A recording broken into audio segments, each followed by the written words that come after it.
¿Te cachas a veces teniendo conversaciones internas sumamente agresivas, nada proactivas y sobre todo constructivas? No te despegues porque el día de hoy te voy a dar algunos consejos para reajustar tu diálogo interno.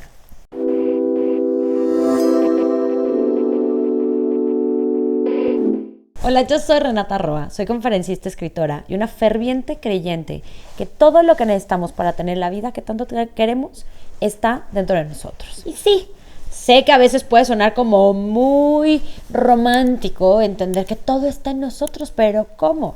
Para empezar, en nosotros sí vive este diálogo interno, esta vocecita que está presente, atenta y muy participativa la gran mayoría de las veces. En mi primer libro, Está en ti, te hablo de que yo por lo menos bauticé esa vocecita con el nombre de Fernanda. Necesitaba un nombre largo, dramático, porque a veces uno le tiene que poner alto a esta voz dramática que está sobrepensando y se está yendo hacia lugares terribles. Y deja tú, a veces es esa tía chismosa, mala onda, malandra, que nada más juzga, opina y no propone absolutamente nada. Esta vocecita vive en absolutamente todos nosotros y no me dejarás mentir. Entonces creo que lo primero que yo te recomendaría para empezar a generar una conversación muchísimo más, pues sí, real, sería bautízala con algún nombre para que tengas después la posibilidad de callarla, de debatirle o simplemente de confrontarla para realmente hacer que esta conversación interna se empiece a volver muchísimo más productiva y sobre todo en vías de realmente crear algo increíble. De nuevo, la mía se llama Fernanda. ¿La tuya cómo se llama? Una vez que tiene nombre, creo que es importante que veas cuál es el tipo de conversaciones que tiene a lo largo del día y sobre todo motivado por qué cosas.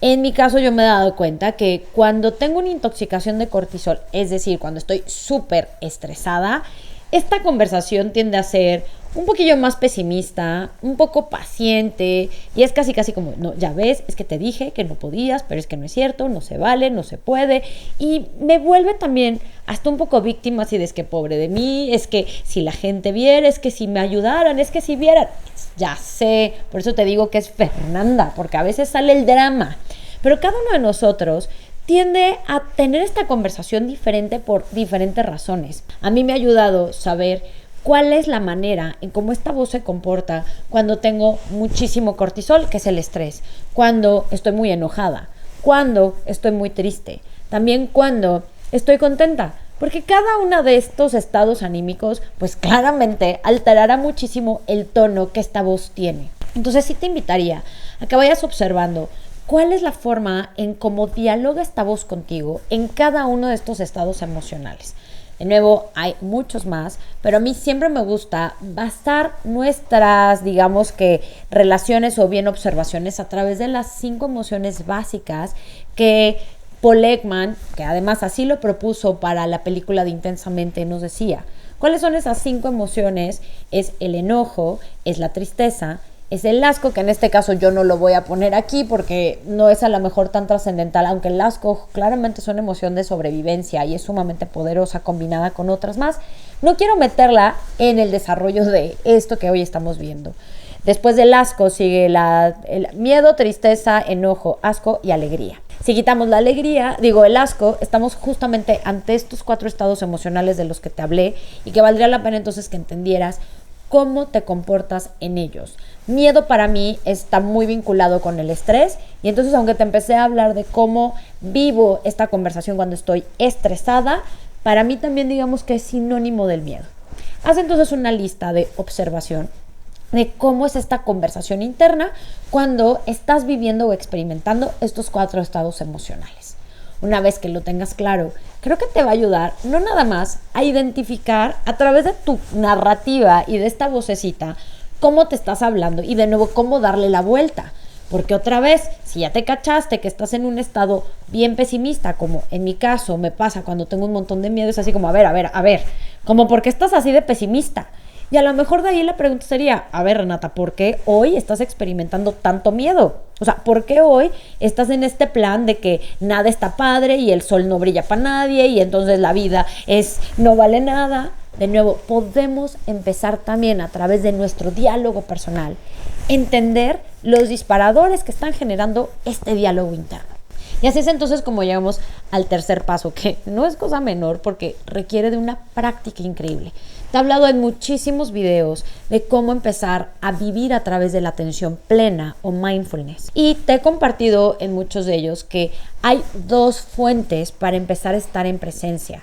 La primera de ellas tiene que ver con una práctica formal, que son estos procesos de meditación, donde sí, estos momentos de silencio, de observación interna, de estar entendiendo lo que está pasando en tus pensamientos como un observador y no como un protagonista, nos ayuda a vaciar la casa, a limpiar la casa, a aumentar nuestros tiempos de reacción, a transformar, de hecho, también nuestros enlaces neuronales. Tiene un montón de impacto de 1000 maneras. ¿No me crees? Nada más googlea beneficios de la meditación y para que te des un quemón verás todo lo que implica. Pero la segunda es la práctica informal, la que a través de pequeñas acciones nos puede llevar a atender lo que estamos sintiendo. De nuevo, mi Conecta es 50 técnicas para realmente empezar a trabajar esta atención plena. Pero lo interesante de esto es que a través del cuerpo nosotros también podemos empezar a observar lo que está pasando en nuestra narrativa. ¿Qué pasa con el cuerpo? Y te lo he hablado también en otros videos. El cuerpo es el monitor del inconsciente.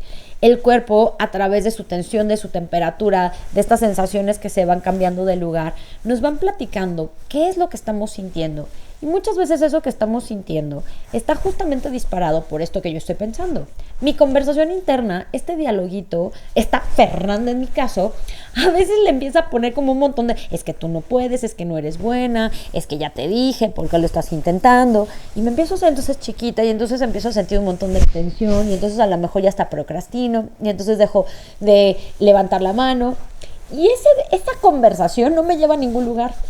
Pero de nuevo, si yo no empiezo a observar mi cuerpo, que la presencia me puede ayudar a estar como muy presente, a ver, ¿cómo está tu cuerpo? Ay, sí siento tensión. Ah, caray, sí estoy sintiendo que se está moviendo esta sensación. Ah, caray, siento una opresión tremenda. Pero ¿esa opresión por qué? Ok, ¿qué estoy pensando? Pues es que no puedes. A ver. Y ahí viene donde nuestro primer paso hace sentido. Y es decir, a ver, ¿por qué hoy te estás poniendo de esta forma? ¿Por qué hoy piensas que no estás pudiendo? Claro que puedes. Ay, vamos entonces a unirnos a los optimistas, Renata.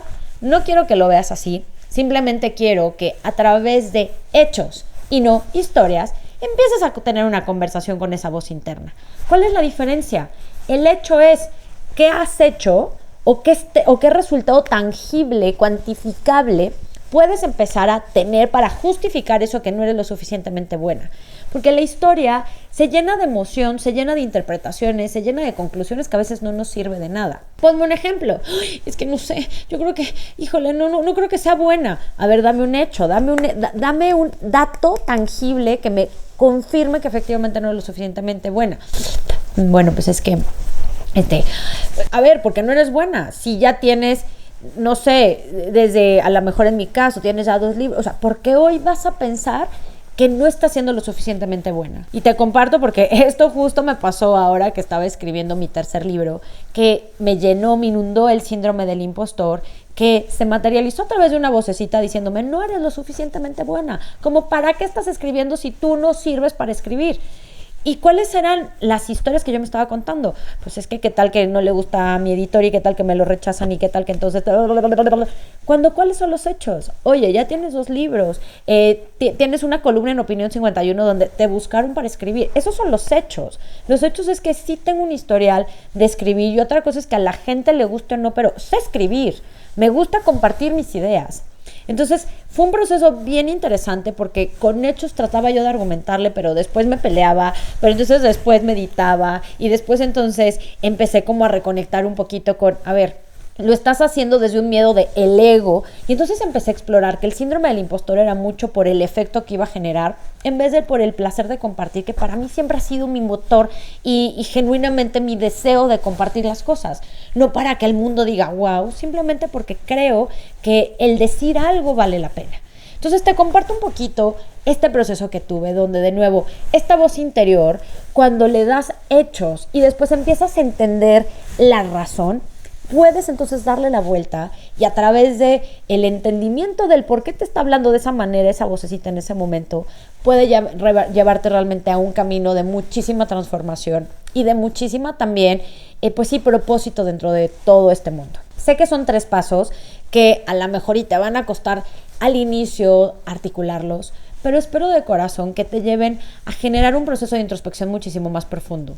Yo sé que te puedo dar 5 tips bien fáciles de implementar para gestionar tus diálogos internos. Claro que puedo y claro que también existen otros más, pero me parece que el día de hoy el entender algo de una manera muchísimo más profunda, que además te sirva para cualquier momento de tu vida, es crear el manual de uso de tu persona, que te va a ayudar a generar diagnósticos mucho más acertados y sobre todo con un nivel de transformación más permanente que de otra forma. Ojalá y te haya servido. Si te sirvió, compárteme aquí en los comentarios tus resultados. Venme compartiendo tu proceso y acuérdate que esta vocecita interna siempre va a existir con nosotros.